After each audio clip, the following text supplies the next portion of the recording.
че има как, че най-голямата сила е информираното общество, което знае какво иска, че е Истинно от 5 часа не мога да се съглася с това ваше твърдение. Такава е ситуацията в момента тук.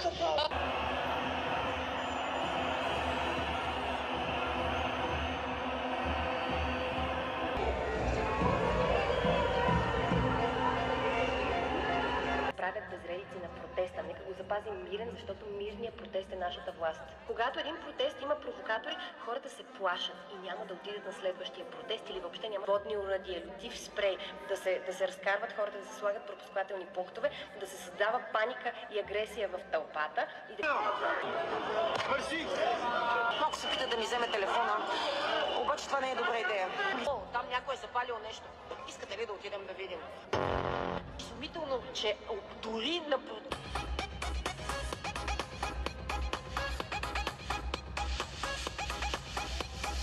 Ще ги напълня. И ще ги приключа.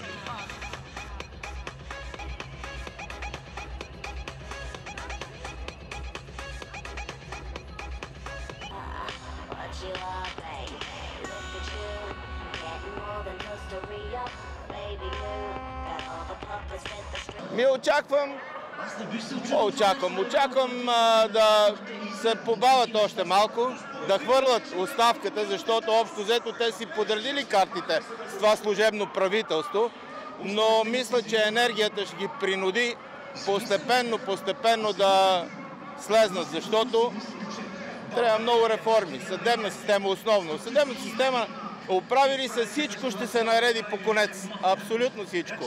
Най-важното нещо, за което сме тук е, че половината население на държавата се изнесе само и единствено заради тия хора, които са.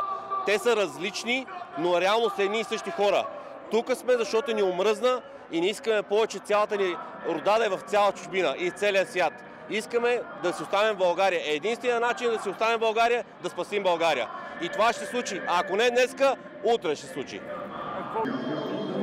Те са изключително нагли, изключително безпардонни и мисля, че владеят ситуацията. Така че единственият начин да се случат нещата е с постоянен натиск. Очаквам това правителство да се замине, нови избори и мисля, че реакцията на народа,